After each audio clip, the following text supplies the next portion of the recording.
Hello and welcome to the Two Robbies podcast, your destination for in-depth discussion and analysis of the Premier League and the Champions League. I'm Robbie Mustoe, he's Robbie Earle, and here are today's topics.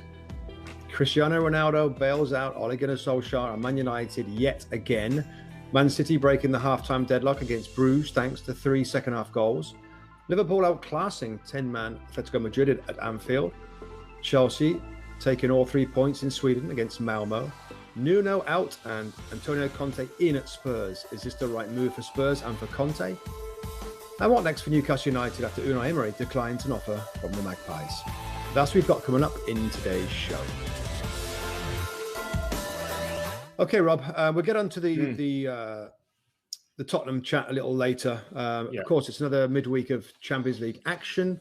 We had a good look at both games on the Tuesday and the Wednesday. We're recording this on the Wednesday after the Liverpool game and the Man City games. So let's go back to yesterday, my friend. And the first game I'm going to talk about is Atalanta 2, Manchester United 2. Wow. Another one of those games, Rob, that United conceded first, struggled for large periods, particularly in the first half. But that man, I think he's a man. I'm not sure he's human, but Cristiano Ronaldo, again, with some sensational football, sensational finishing to save the blushes of the manager and to keep them absolutely in the group to qualify for the knockout phases. Yeah, to be honest, Rob, I think you've started this conversation off wrongly, though, I have to say. Atalanta 2, Ronaldo United 2, because it's almost like without this guy, Rob, we wouldn't be talking in the same way. They wouldn't be sitting with 7 points in the Champions League. They wouldn't be competing to go through the group stages. That we've seen it in Premier League action. They wouldn't have the points they have. I mean, it's almost unbearable to think where this team would be without him, Rob. When you add to that Rafael Varane, I'm hearing reports, could be out for up to a month with a hamstring. So an important player at the back missing. The reliance on Ronaldo at the front. And the 2 goals, the Ronaldo performance, the Ronaldo headlines, that shouldn't take away from what was another disappointing performance from Manchester United. We can continue to say how well Ronaldo's done. We continue to say that, he's using things, maybe that. But when you break the game down, we're not far away from where we were pre the Spurs victory, that you still don't quite know what you're going to get from Manchester United, Rob, even with the change of system. Yeah, I mean, they stuck with the 3 at the back to start the game. Victor Lindelof, Rob, is out with a knock as well. So there was no centre-back on the bench to come in and stick with the 3 at the back. But it was 3 at the back. It was your 4 across midfield. So Pogba this time alongside McTominay. And then like a split 3, really, of Rashford to the left-hand side, Ronaldo to the centre, and Bruno Fernandes to the right-hand side. And there's all these options that they can do now in this system. So that's how they started. And defensively looked okay, looked strong early on. But there was no football. There was no build-up play. They're very much on the back foot, just trying to fill spaces and fill holes. The insurance is there. Pogba, we'll get on to talk about, Rob, made a couple of mistakes, but he was helped out by 3 centre-backs instead of 2, which obviously left a little later in the game. So the system was the same to start with, but it quickly changed. And I mean, it's the same every single time, Rob. There's no point really going over. No, I mean, the game is exactly the same. It's exactly the same. We've all known. And again, the lack of control, the lack of things we've talked about mean that Manchester United are at risk in every game they play. There's no comfort position with Manchester United in the manner that they play that we see with other top sides. And Atalanta looked often more dangerous. Their play was better. Zapata, the big centre forward, terrorised them at times, gave them all kinds of problems with his power running, with his skill, with his goal threat in behind. I thought when even with the 3, he was playing down that left-hand channel between Wan-Bissaka and Eric Bailly. I think it's Bailly's first start, something like first or second start all season, so he's not had much football. It looked a little bit rusty. I think it showed. We saw in the goals that were conceded. But I mean, it's a satisfactory result, Rob, but another kind of worrying day for United in the bigger picture of things of where this football club is. And I've heard Ollie sort of say that, he's comparing Ronaldo to Michael Jordan. So I'm assuming on that basis he's comparing himself to Phil Jackson. Which, I'm not quite sure. You've got to have the coach. I mean, he can do. I mean, Ronaldo's goals, Rob, and the first goal of his is a lovely build-up play for Man United, and you watch them struggle. We all know that they struggle a lot of times in games, and then a little bit of brilliance between the three of them. Mason Greenwood's first-time ball, the little back heel from Bruno, the touch and the finish from Ronaldo. I mean, it's it's a lovely, lovely goal, and of course, Ronaldo's second goal as well. Out of nowhere, you can't believe that he's doing this stuff, really. But just on other players, Rob, big performers, and I know that Paul Pogba was called out again by Paul Scholes, the former United midfield player, on television, talking about his performance in midfield. Maguire, Pogba, Rashford. Now, big players at the football club. Yeah. Why? I mean, maybe. Maguire, we can talk about his injury. Did he come back too early into the first team? But Rashford let's just start with Rashford, Rob. I know he's been out for a little while, but is Man United going to see, or when are they going to see the best of Marcus Rashford on a consistent basis? I think part of that question is, Rob, that Marcus Rashford hasn't consistently played well for probably a season or so. We've seen him bits, and we see cameos for Manchester United. You see cameos for England. He's gone from an England starter, guaranteed, to probably now being on the outside of the first 11. Yeah. He's had injury problems. We know all about the work he's doing off field, and we've talked and praised him for some of the brilliant work he's doing away from football. But we also got to talk about Marcus Rashford, the footballer, and be honest and objective. And at the moment, it's not quite delivering. Now, I don't know if he's one of those individuals, Rob. I think he's still only just 24 years of age. So we have to also take that into consideration. He's had a lot of football, done a lot of things in an early stage. But I don't know if he's one of those footballers, Rob, who almost needs to find his position, play in his position, and get some rhythm there. I played with some players who, when you move them around, they never quite settle. They do a bit of this and a bit of that. And there was a few players who I used to think need a position, to play, get a rhythm, get some numbers, play in a certain role. Now, I know the modern game is very different and centre forwards and attackers are more fluid, but I never quite get the sense he's a good partner, Marcus Rashford. He's not particularly, I don't think, that good in a two. Best we've seen of him is when he's from that left-hand side, coming in off to his right foot, which at the moment was a spot for Jadon Sancho in the new setup. I'm not sure. So I just feel there's there's no set pattern for Marcus Rashford, and I don't think that's helping him. I don't think he's getting coached well enough, Rob. I would expect more. I think he's the type of player, Rob, that needs to be really taught intricacies of an attacking player. Ole Gunnar Solskjaer should be the guy to do that. We are not seeing it. After his 2 or 3 years in charge, we are not seeing Marcus Rashford reach a level that we've not seen before. Last coach, Jose Mourinho, not really the type to spend time with Marcus Rashford. All he's doing is throwing his arms up when Rashford makes a mistake, not getting taught there. Before that, Van Gaal, maybe. And again, this, of course, is on the player to learn and figure it out for himself. But I think Marcus Rashford would benefit from a really smart, intelligent, patient, teaching coach to take his game to another level, so he gets more consistent, so that he doesn't have to find the game. The game comes to him. Positions he takes up. I don't know. Lots of small things. Like, we're just seeing an inconsistent Rashford, like the team is inconsistent. I just wonder, with a different coach, whether it's a Pochettino, I don't know, a thoughtful coach, Rob, might bring his game forward. And do you think there's any validity in that? There's absolutely validity in that. And he's probably, listen, are we going to see it under Ole? Maybe he's not that type, although he was a striker. I'm not sure he's that type, whether in his play, his former play, or as a coach.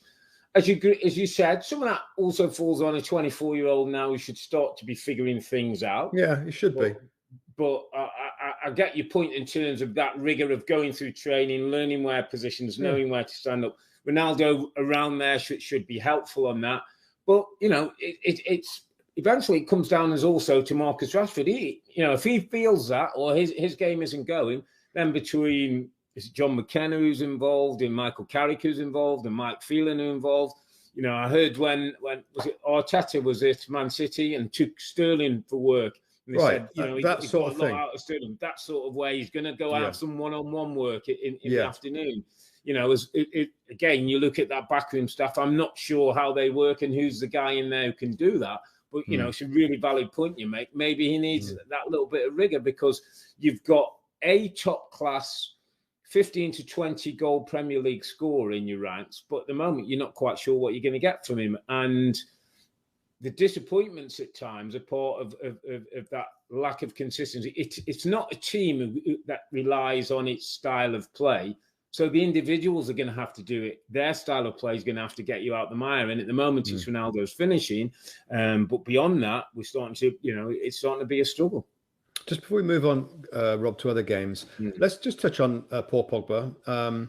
Played in the middle of the park, which, I think this weekend, Rob, we're going to do some little tactics session about the United's new system and what it means for certain players. And there's no question that it can help Paul Pogba with his positioning and his role in the team because there's 3 centre-backs behind him. There's an extra insurance guy behind him for if he does make mistakes or he doesn't get back and defensively, which he should do, by the way, but can't guarantee that. He had one error that nearly cost a goal. He had another error that led to a really dangerous ball coming in. And we've done both on him, mate. I think we've supported him, and we've given him a hard time when we feel it's right. Other times we give him a bit of a break. I remember you recently saying that he always seems to be the whipping boy and always seems to be the player that people go to, and he's easy guy to criticize. On the back of this one, Rob, is he helped his case, or was it another disappointing performance? It didn't help his case at all, Rob. He looked not disinterested is probably too strong a word, but he didn't look like he was up for a Champions League game, Rob. It looked like it was a training game to him, rolling his foot and taking extra touches and being casual. And Paul Scholes, I saw the interview that he called him out, and we know that there's a certain number of the ex-Man United players who seem to want to jump on him. But I thought in a number of things Scholes was right. And one thing that he said is, which I thought was interesting, when he was at Juve, he was surrounded by a lot of experienced players who prompted him, who got onto him, who made him get to the top of his game. And he said, I'm not sure he's got those kind of players round him at Manchester United. And so he goes into games a little bit kind of relaxed and a little bit loose, and I'll roll my foot over it, which you wouldn't get away with in proper, well-constructed, experienced teams. People would be on him, Rob. And managers will be on him, Rob. Yeah, managers, you're Antonio right, Conte. We're going to talk about Antonio Conte a little later. Antonio Conte had him at Juventus, brought him through.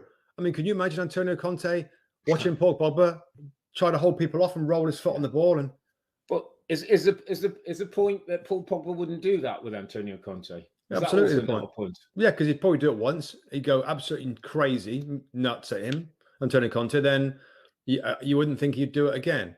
I mean, there are experienced players in this team, Rob, like Ronaldo now, Bruno, even Edison Cavani. I mean, the players that can absolutely give him a hard time. Shouldn't they be doing more? Or although Cavani hasn't played that much. Bruno, I think looks like he gets around people, puts a fire at them.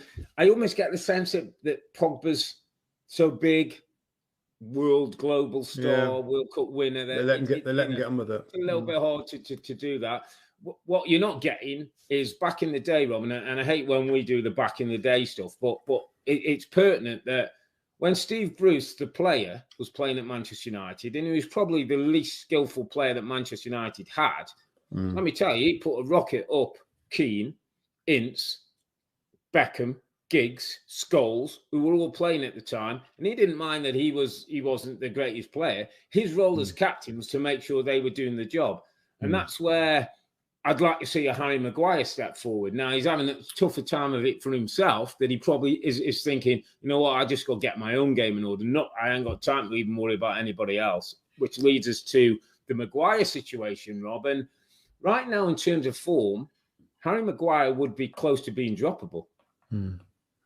Yeah, it seems to me that he has to have a ton of games, a lot of rhythm, and then you start seeing him play at his best. Anything that knocks him off of that, and it seems to take him a while to get back and get his feeling for the game. And mistakes after mistakes.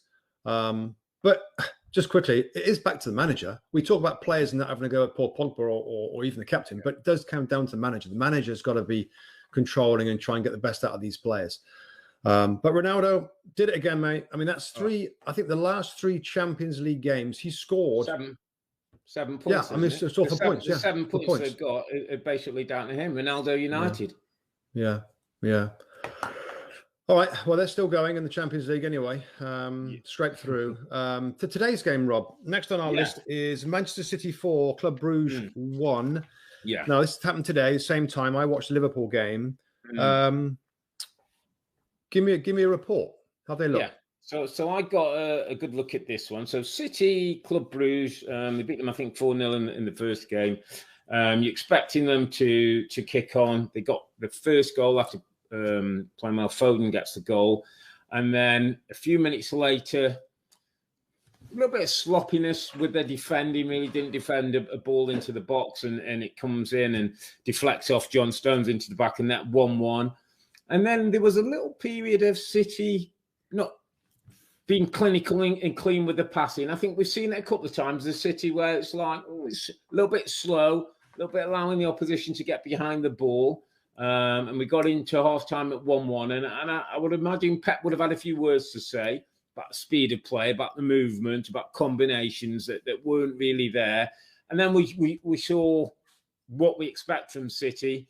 3 goals in the second half, better goals. All the 3 second half goals, well, virtually all the goals were almost courtesy of what you'd expect from City. Somebody getting to the byline, cutting it back in a 6-yard tap in. So, Foden got one, Mahrez got one, Sterling got one, Jesus got one.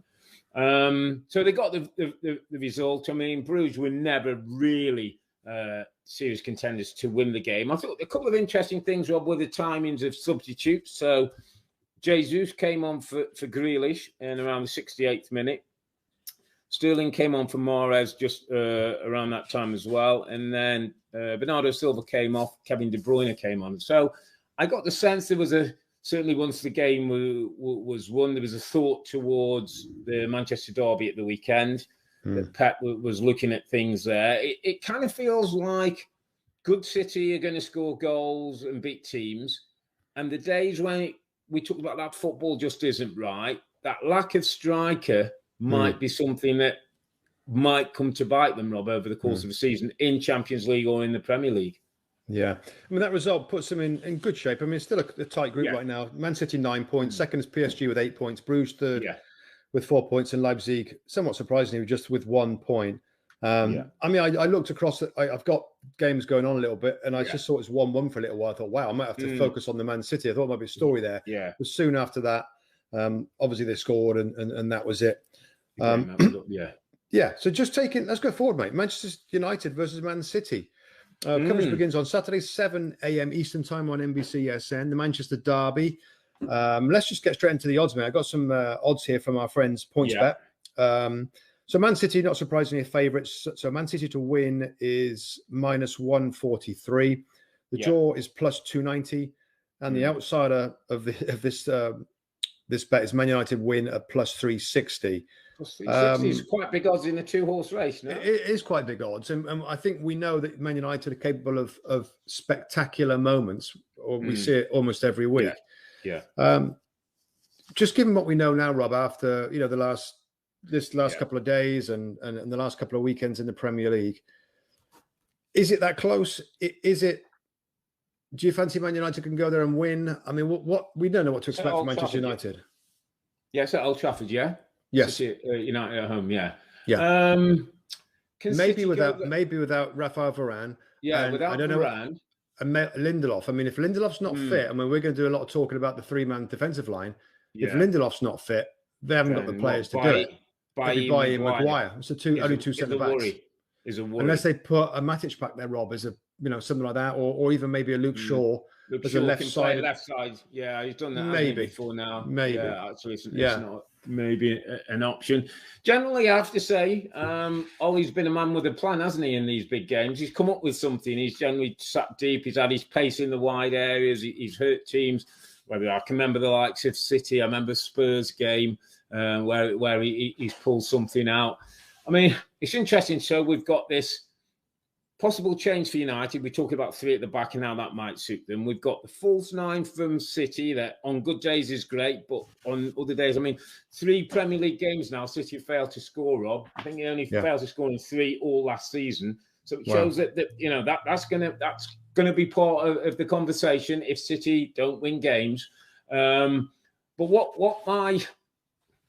my feeling is, City will possess so much ball, they're going to test that back line. And depending on how that back line holds up, I can see City creating enough chances to possibly go and win the game. Yeah, I mean, that's what it's all about. I mean, if they had Varane playing, Rob, and they played with this 3/5 at the back, because it will be 5 at the back, and it'd probably be 5-4-1, because that's basically what it looked like in the Atalanta game, Rob. Yeah. When they didn't have the ball, they dropped right back. And I think that could frustrate City. And we know they've got the players on the break, Ronaldo, maybe Rashford, Greenwood, Bruno, of course, to hurt them on the break. The other factor as well for Man City is Laporte is suspended, got sent off in the last game. So John Stones will probably come in. And John Stones is one of them. Yeah, he needed a game. He scored the own goal today. Needed a game. Needed 90 minutes in his legs, you feel. Yeah. So I'm assuming he'll start centre-back. I just think without Varane, you know what? If Varane would have been fit, Rob, and we'd have seen a similar lineup to last weekend against Spurs, I think I would have tipped United. I would fancy him. But now, given the changes back there and Maguire not playing great, who knows where Pogba's going to be playing, if he's going to be playing in this game? I think you'd fancy City to find a way through with the odd goal. Do you see a partner for Ronaldo with a 2, Rob, or do you see maybe 3 underneath him as the main man? I mean, Cavani, I think got a bit of a knock at the weekend and was sub Champions League. Would you see him going back to Cavani and Ronaldo with maybe Bruno being that assist underneath? No, I don't.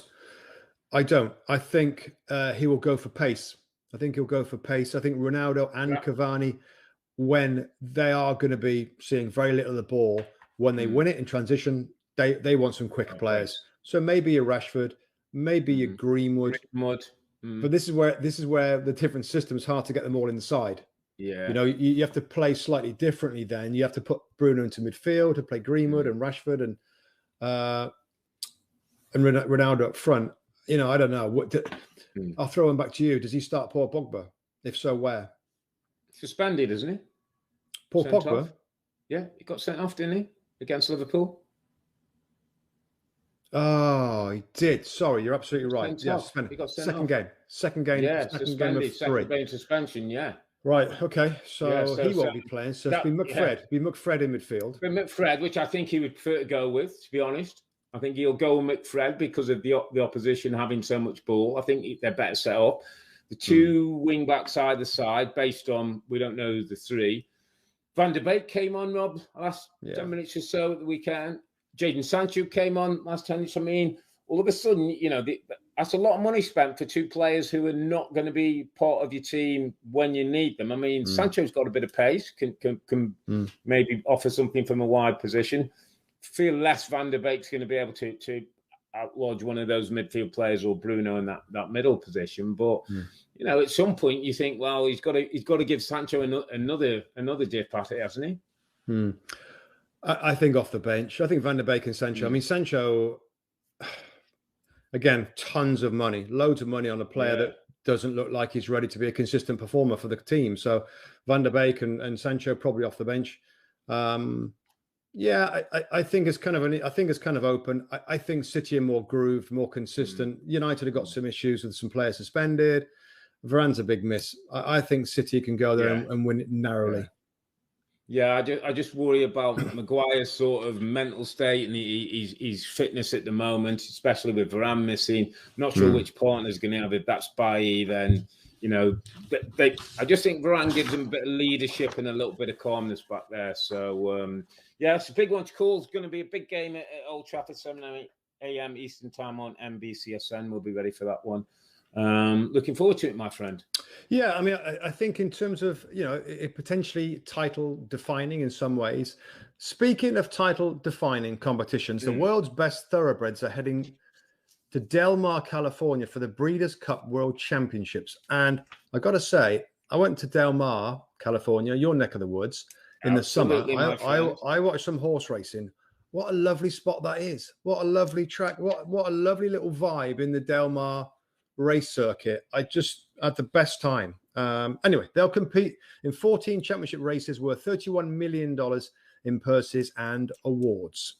You sound surprised that Del Mar in California is going to be so beautiful. And I'm also got a question to you. I mean, football, I suppose, is your number one, but then golf, racing, is there anything else you're not? Formula One, is there anything else you're not involved with? Well, I happened to be in California and the racing was there. And you know what? I said to my wife, let's go and have a lovely little day out, put a few little bets on, a couple of, you know, cool drinks. It was quite the day. Horse racing is down the list for me, mate. It's all about golf and Formula One after football. This is the big one as well, mate. Each racing season ends with just one finish line, the Breeders' Cup World Championships.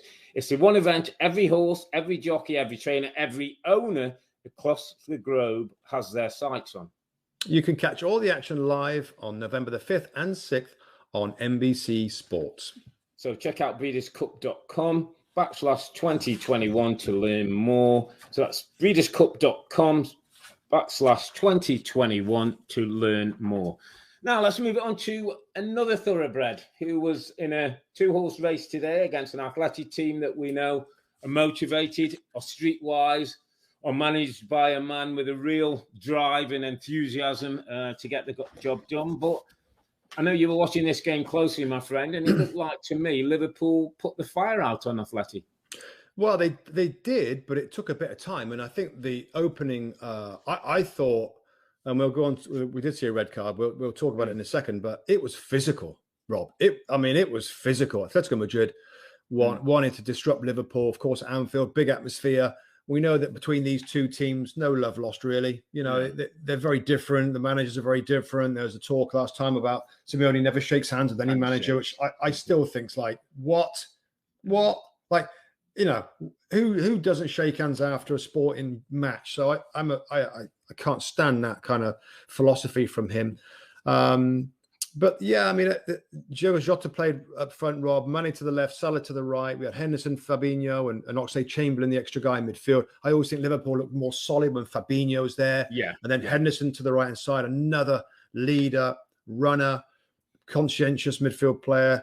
Oxlade-Chamberlain, to be fair, had some good moments, Rob. It's not always been easy for him at Liverpool. Yeah. Some good moments early on. He hurt himself a little bit in the second half. He got subbed out later on, but I thought he did okay.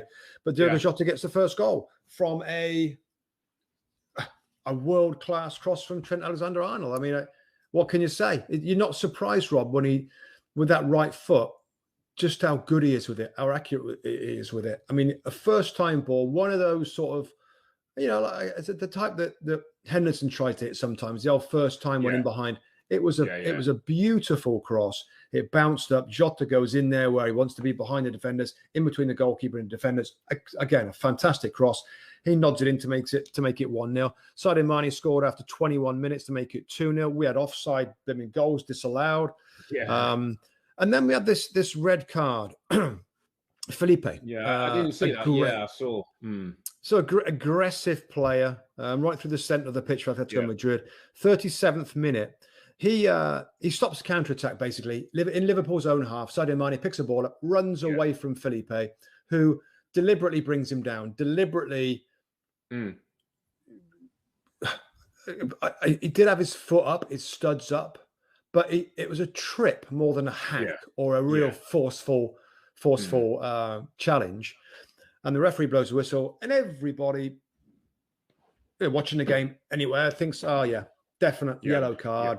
He's stopping him, unsporting behaviour. He's running away.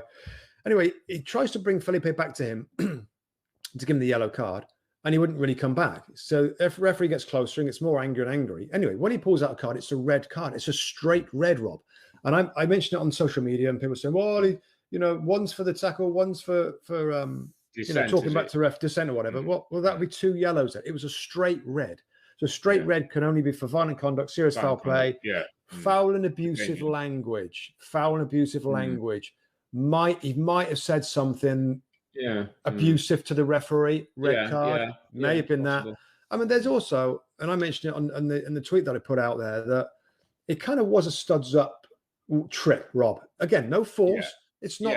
I am not saying it's a red card for sure. Absolutely not. Yeah. But the referee might have seen that where his stud is up, the stud's going to the back of his calf, was Achilles tendon, and it was a little bit endangering the safety potentially. But again, nobody thought that. It's just a bit of a weird one. And to be fair, Atletico Madrid had a bit of a rally up, Rob. They had a bit of a rally up after that. They had a couple of little close calls, disallowed goal with Luis Suarez, deflected shot that was offside.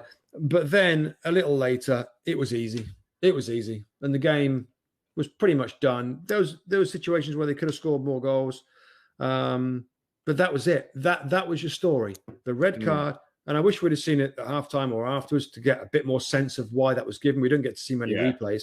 But it was a very comfortable day for Liverpool. And top of the group, aren't they? 12 points. Top of the point. Porto on 5. Atletico Madrid on 4th, and so job done. Top of the group, job done, well done. Can take it easy on match days, the remaining match days. So pretty comfortable at the end, where it could have been a really nasty, awkward, difficult night, but the red card changed everything, and that really did knock the stuffing out of the Atletico Madrid manager and players. I did listen to the Jurgen Klopp interview after, and he said a couple of things that I thought were good. He said that they're more streetwise and will play a certain way. We have to play our game and play to our skill set. And he said, in the main, we did that, didn't get caught up in things. Talked about the referee and just said he felt he had to take Sadio Mane off, I think it was. He had a yellow card. He was on the yellow card. He said, I just worried about the referee and that he might want to do something. It was a really good call. So it seems like, it was one of them where you're not quite sure with the referee. You talked about the challenge. He talked about, whether it's a European view of those challenges, it's sometimes different from what we would see in the Premier League, and whether it's seen as more dangerous with the studs up. But obviously the man sent off changes things for Liverpool. But it looks like Liverpool in good shape, Robin. As you were talking, and the Fabinhos, the Hendersons, the Van Dijks, I'll chuck the Milner in there in terms of dressing room and that. When we just spoke of Manchester United, and I know it's not a direct comparison, but there's a different culture at Liverpool. That if Paul Pogba was dropped into that culture, he'd be different, because the dressing room's different, the people are different, the voices in there are different, and that's something that Ole's got to find in his Manchester United group. Not just the football, not just the way of playing, not just the coaching, but the culture. Where when you go in that team, there's a certain standard. And if you drop below that standard, it doesn't matter who you are, what you've won, or what salary you're on, you're going to get it like anybody else. Who sets the culture at Liverpool? Yeah, the manager. Obviously, it comes from the man. Who used to set it at United back in the day? And it shouldn't be all about the manager, right? No. And of course, players got their own responsibility when they cross a white line, etc., cliche. But it does come from the gaffer, from the manager, and how he sets up training, what he lets you get away with during the week in match days. But no, you're absolutely right there, mate. The culture's a really good one. The fans are behind the team. Defensively, I was watching, because they've been a little bit potentially leaky, Liverpool. Yeah. Obviously, the Brighton game where they got played through a little bit and conceded the 2 goals. Yeah. No evidence of that. Again, 10 men helps, doesn't it? But that's the thing. Now, the weekend, Rob, they're at West Ham on Sunday. Away at West Ham. I mean, that, after watching West Ham this last weekend, I couldn't be more impressed with at the moment. That's a game. That's a game. That's a proper test now, isn't it? West Ham at London Stadium is now a proper test of the Premier League. And we haven't said that for a few years, with West Ham sort of being up and down, didn't know what you get. This is a proper test now for Liverpool. And it was one of them, Rob. You wouldn't be that surprised if West Ham came away and won it. Well, they're strong. They're strong. They won't give away much. All players work their socks off. All players. Benrahma, Bowen, Antonio, Furnells, Rice and Souček. Tell me a better midfield pairing in the Premier League. There probably is one, but actually, I don't know if there is. Honestly, the two apart from the two Robbies, my friend. The two Robbies, great partnership. Yeah. So I love West Ham at the moment, and that's going to be a brilliant game. Of course, we'll report on that on our show on Sunday. Okay, next game is Chelsea, my friend. I watched this one. Malmo nil. Chelsea won. This one. Yeah. Ziyech got the goal, 56th minute. A couple of things to point out, but I'll let you go first. Well, first of all, it's Chelsea do what they do well in a professional way. They got the job done. Clean sheet again. Professional in the way they went about their business. There's a lot of talk, and I was interested that Tuchel came out, and praised his number two. I see is Arno Michels, I believe, who said to him in the second half about changing Hudson-Odoi and Ziyech.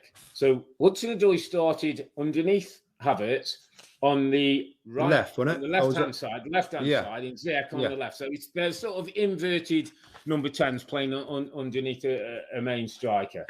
Apparently, his assistant was watching the game and said, we'd be a bit better to put Hudson-Odoi on the right-hand side because his pace might get him down that left-hand side and put Ziyech on the right. What happens? Hudson-Odoi makes a clever move, gets down on that left-hand side, plays a lovely ball into the far post, and who's there? Ziyech to score the goal. And Tuchel said, I've got to give credit to my assistant. Now, again, we don't have to want to make comparisons to it, but that's what a good number two should be doing to the manager all the time, Rob. Just giving him thoughts and have you thought about this, Luke's. Now, the manager, in the end of the day, makes the call, and that doesn't happen if the manager doesn't want it to happen. But I think that's important that your backroom staff are challenging the guy who's there because there's nothing worse sometimes than sitting on the sideline. I managed some reserve team football, nowhere near the pace, nowhere near the importance of Premier League. But I tell you what, when the game's going on, Rob, sometimes you get caught up in it and you're missing things. You don't see some of the things that are going on in the periphery. It's interesting because Hudson-Odoi from the left-hand side where he started out, the theory is that you receive the ball, you come in on your strong foot and you shoot from inside, basically. Yeah. Same thing with Ziyech on the left-hand side. I guess if he's saying, you know what, they're pretty strong. Malmo are pretty strong in the middle. Maybe there's a little bit more vulnerability to the outside, and that doesn't suit those two players on their weaker foot. So there was a switch. Yeah, it was a brilliant ball in from Hudson-Odoi, right foot, just bent it between the goalkeeper. A little bit different to Trent Alexander-Arnold's, but same kind of idea between defenders and goalkeeper. Ziyech's there for a simple tap-in. So, yeah, another player, Rob, I thought was interesting, me and you to have a little chat, is Ruben Loftus-Cheek. Started the game alongside Jorginho, and he's kind of been on loan. He's had his injury issues. And I think we both agree, and most people in the game agree, that he's got, in terms of tools, I think you said it before. I mean, he's got great physicality. He's well over 6 foot tall. He's built strong, great feet, good vision. I mean, can tackle. And what I'm going to say about him in this game, Rob, is that I saw something that I've not seen before, and that was a hustle, a close down, and then go again, and then make a tackle, and then jump up and go again. That's what he's got to do. As a central midfield player in this Thomas Tuchel side, you can't just rely on your feet or your ability to play a ball or getting forward into the box and getting a header, which he can do. You've got to be a general. And that's what Kovacic's done so well. That's what Jorginho's done so well. Kante, of course, is that type of player. And he's not the same type of player as Loftus-Cheek. But Loftus-Cheek's got to be more of a general. And I saw it. You know, now whether this, I mean, in some ways, this is his last chance, isn't it, Rob? At the big time at Chelsea? At this club, you feel. But people still tell me, and, you know, I've got people who are around the scene in London still tell me that I think Tuchel quite fancies him. I believe that Tuchel thinks he's a player in there. And that, you know, the size and the things he can do are game changers, or you know, a big midfield player in there with good feet who can go box to box, can make things happen. And as you say, will hustle. You know, Patrick Vieira was a beautifully technical footballer, but he didn't know hustle. He had an unbelievable way of fighting and winning for that ball and that fire in his belly. Yeah. And if Hudson-Odoi can get a little bit of that in him, I mean, Chelsea have got a real fan. And it was interesting, Rob, because having looked at the team that was out there, I thought to myself, what Tuchel has got, whether he likes it or not, and I'm sure as a manager it's the best thing. He's got real competition now. Alonso was in the fullback position, so did Chilwell. Chilwell's been playing well, scoring goals. Azpilicueta came in at the right side instead of Reece James. You know, for Ziyech and Hudson-Odoi, it's minutes on the pitch. One made the goal, one scored the goal, but have got to keep playing well. Pulisic and Barkley came on, Rob. 15 minutes. Pulisic had a little run, goal offside. But, you know, you get in this Chelsea team now, you've got to perform and make the most of your opportunity, because you've got to think Kante, Kovacic, Lukaku, Mount and Werner were not involved in the team. It's a great squad. It's a great squad. Kai Havertz, again, I like him as a number 9. I want to see more consistency and more drive and desire from him. But again, I always like to watch him playing up front. And, you know, going back to that, Rob, isn't it a nice team to come into if you are a Pulisic now, or if you're a Loftus-Cheek? It's the stability, the foundation is rock solid, rock solid. You said it right at the start, Rob. Professional. They were comfortable. You know, there's other chances they should have taken, but the foundation that he did from day one, from blimmin' day one, and we're going to go on to talk about Spurs next. I think Conte would do the same thing. 3 at the back. Here's the wing backs. This is what we're going to do. There's a little bit of variety in midfield and up front, but this is going to be our foundation. And that's benefited every single player, because they ain't got to worry about doing extra stuff. I do my job well. I know that everybody else is going to do their job well. And that makes it easy for players. Christian Pulisic finally playing again now. Got to stay fit. Got to keep knocking on the door. Again, it's like he's out throughout his Chelsea career. He's got to kind of do it when he's got an opportunity to do it. He will get opportunities given the competitions that are in. But it is a great squad. And Pulisic being back is something a little different. Very different to Ziyech. Very different to Werner. Similar to Mount, I suppose, in some ways. With that, but probably better in terms of more change of pace, hasn't he? And change of pace, taking people inside the penalty. Yeah. So that's good. That's good. Good look for Chelsea. And it was 1-0. It may be the most comfortable 1-0, Rob, I've seen for a long time. Really comfortable for Chelsea. I think really it's just win or draw now, isn't it? Against Juve next time out guarantees them a spot, I believe. Yeah. So Juventus. Yeah, they're going to be fine. Yeah, they'll be fine. Zenit 3. Let's move on to more domestic matters, my friend. What a story! Podcast, there continues to be major stories in the Premier League, not least at Tottenham Hotspur. So I think before we last spoke, it was on the Sunday that there was a meeting between Daniel Levy, Paratici, and the board, and that, you know, it looked like, and as I said, I couldn't see where Nuno goes from here. Where he went was to pick his check up and clear his desk. So Nuno was out. You got the sense that they weren't moving Nuno out without knowing the man they were going for. And it's obviously a relationship between Paratici and Antonio Conte from the Juventus days. That sort of took maybe just over 24 hours. The news was coming out, and all of a sudden Spurs have, on the second occasion, didn't get him in the summer, but on the second occasion have got their man in Antonio Conte. Yeah, just a quick line for Nuno, Rob, where it's not. You can't blame Nuno for anything here. It's just it was poor. It reflects worse on Daniel Levy than it does on Nuno. Just the whole hiring and firing. But you're absolutely right. You'd have to think conversations have been going on days, weeks, maybe even months, Rob. Maybe even months. Yeah. The Paratici was always trying to get him from the very first day he took over as director of football to this day that he's actually got him. So he's here now. Just wanted to get your reaction, Rob. And we talked about it on the Monday show. I was in with Paul Burmeister, was hosting and Danny Higginbotham was in. And we had kind of differing views, really, different first reactions to it. And we'll get into some details, but I'm excited by it. I'm excited by it. I think it's what the club needs. I think the club absolutely right now needs a fire up its backside. It wants to be shaken to the core, which is going to be. But Danny was just not so convinced about the fit, about the money that he's used before to be successful, that he's probably going to butt heads with Daniel Levy.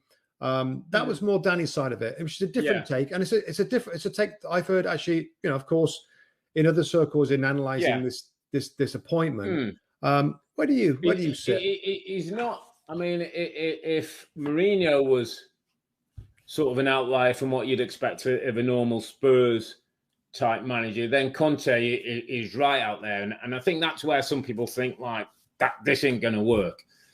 I think, and he's got an 18-month contract, which is really interesting. So I believe Thomas Tuchel came from PSG to Chelsea, same time, 18-month contract, which I think is perfect, by the way. Let's have a look at each other. He's going to have a look at the team. They're going to have a look at you. Yeah. We're not going to be wedded down a 4 or 5 year deal where it starts going wrong. We're stuck and we've got big payments. And I think whatever happens, Rob, good, bad, or indifferent, with Antonio Conte, Spurs will be better for him being at the football club. Because guess what? Spurs have got a soft centre. And it's been there from the end of Pochettino. Mourinho tried to address it in his way and then turned to Mourinho's normal style. That couldn't do it. Nuno comes in and tries to do it in his way. Didn't have the backing, didn't have the clout, wasn't able to make the significant moves. This guy will come in and this football club will change. Let me tell you, this dressing room from whenever he walked in yesterday has changed. Yeah.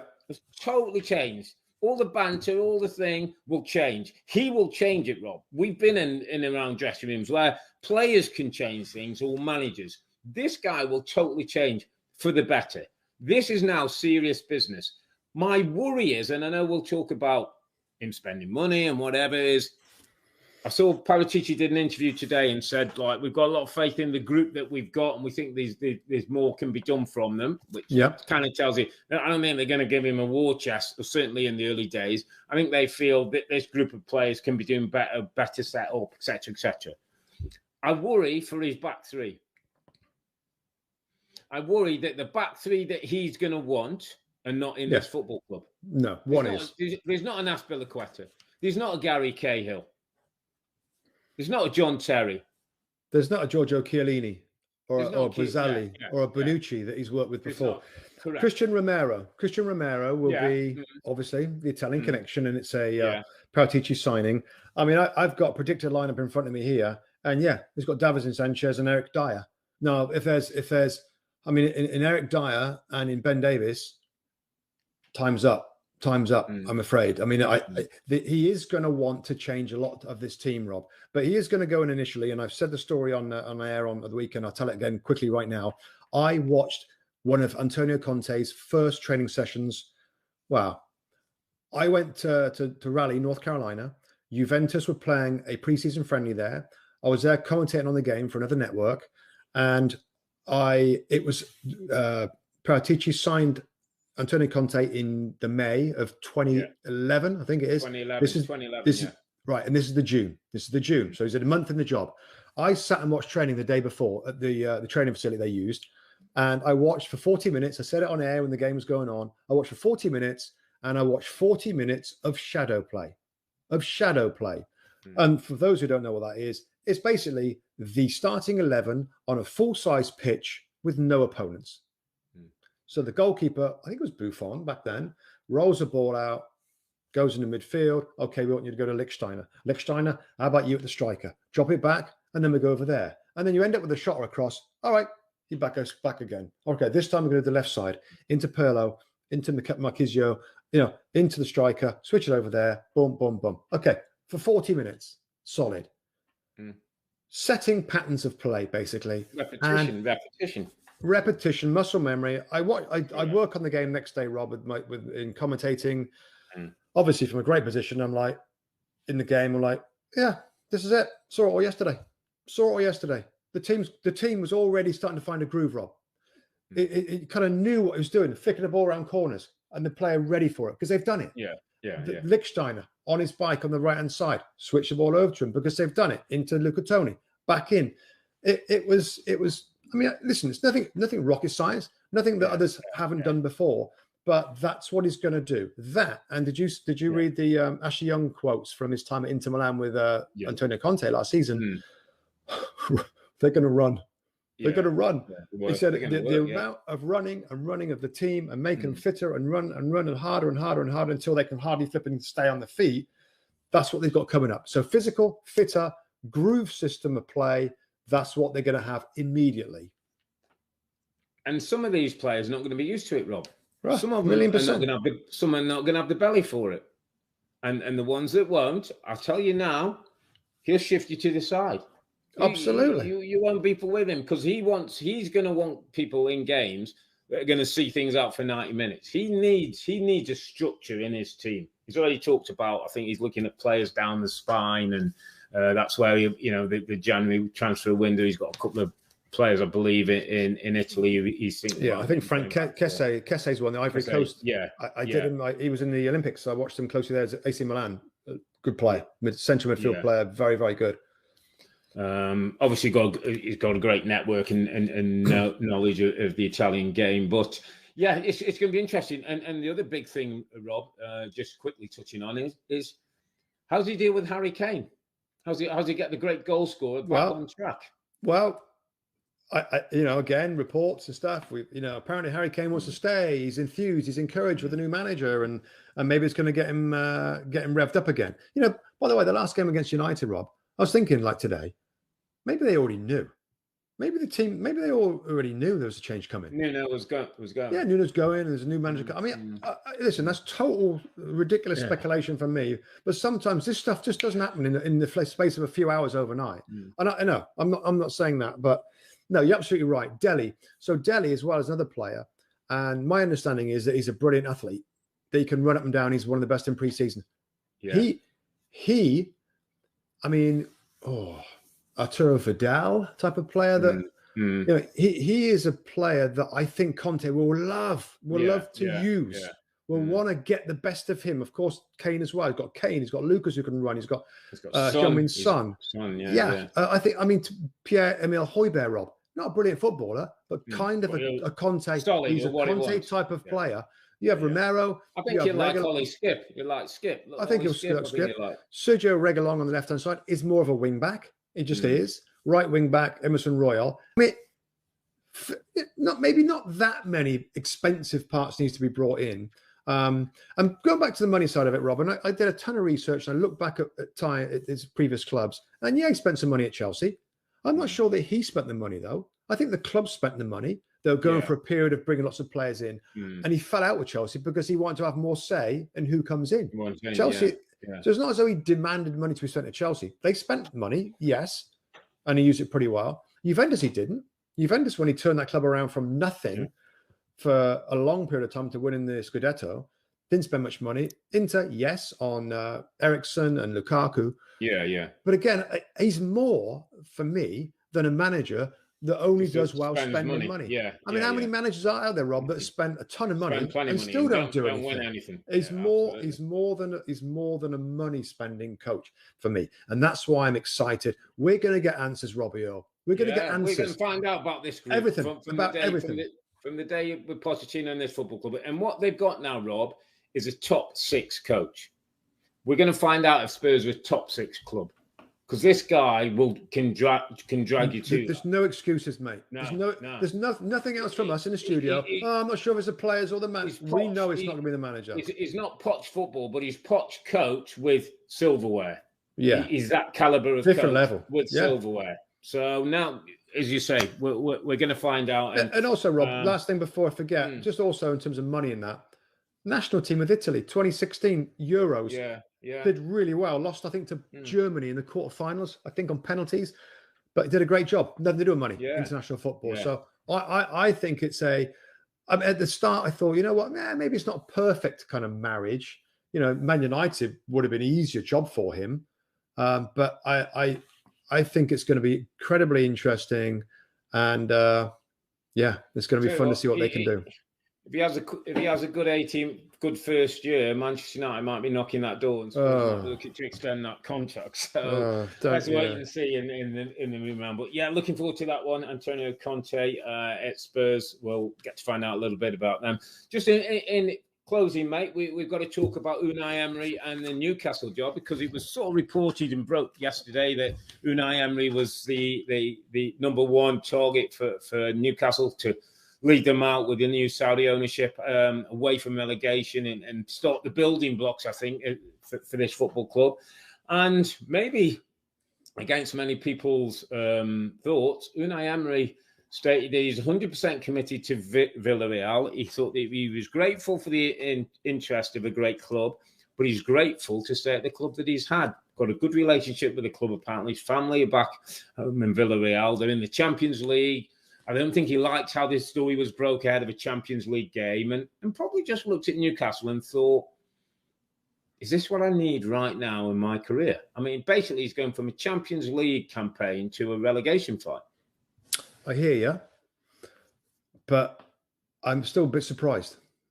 Hear you. Champions League football to a relegation fight, but isn't it appealing, Rob, in terms of a longer term situation? The way the club could be going, I'm sure he'd back himself. He knows English football. I thought it was.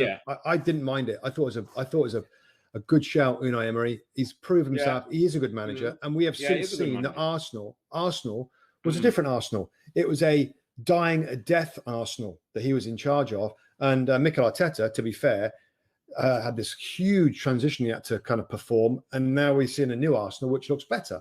So tough to really.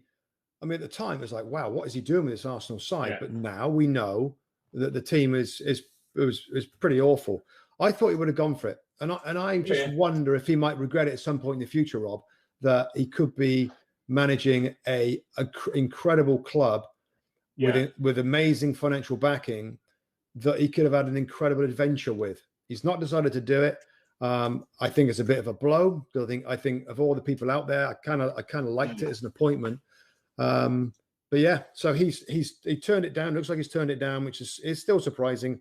And that probably leaves Eddie Howe, Rob, isn't it? Is the last guy standing that probably will end up taking it again, which I don't mind it. I like Eddie Howe a lot. It seems to be, but very different in Howe and Emery. It's interesting, Rob, because you talked about you were a little surprised and that it's a great opportunity. Is it one he regrets?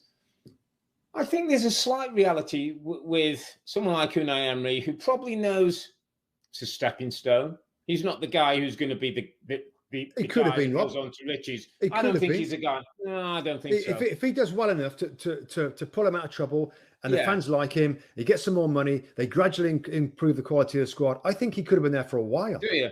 I'm not sure he's the big global kind of a guy that this club will probably want. When you think of City end up with Pep, I'm not sure, and I don't know if he thinks he needs to go through that 2 years or 3 years build.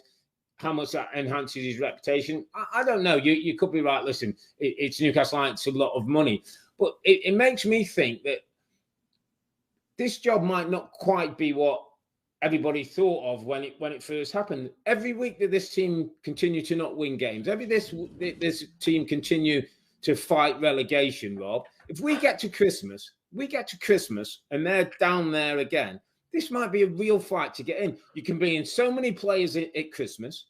You can work with the same group that you've got. And I had a little look. Let me tell you in December who they play. Leicester, Liverpool, Man City, Man United, and Everton in December before we get to the January window. This team might have another 5 or 6 points by then.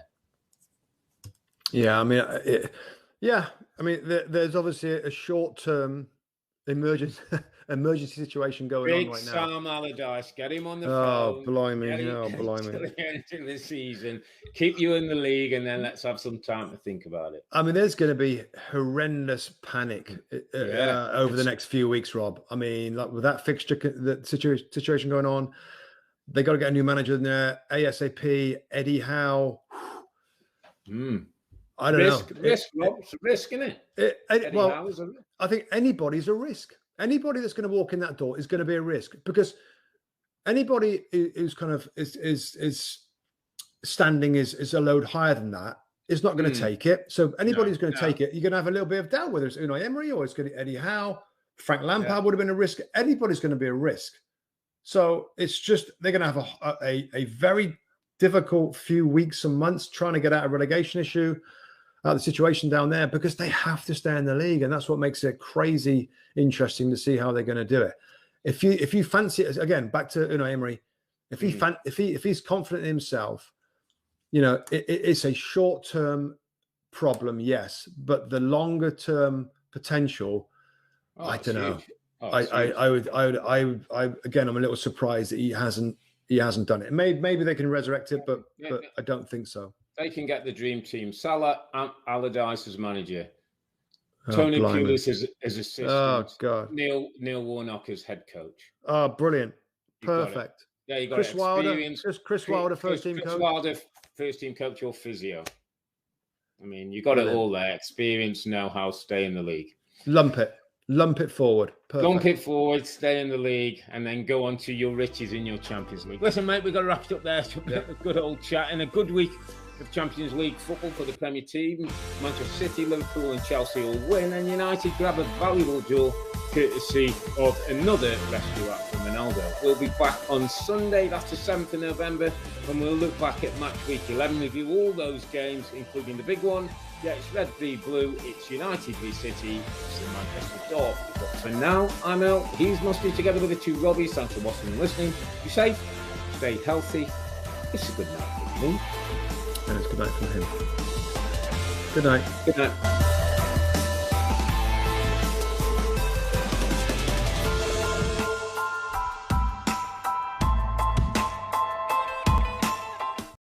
Hi there, I'm Rebecca Lowe, studio host for NBC's coverage of the Premier League. Don't forget to hit subscribe to watch highlights all season long, and be sure to tune in for Premier League mornings every weekend at 7 a.m. Eastern. And for even more content, head over to Peacock, where we've got live games, original series and a dedicated round-the-clock Premier League channel featuring studio shows, classic matches and much more.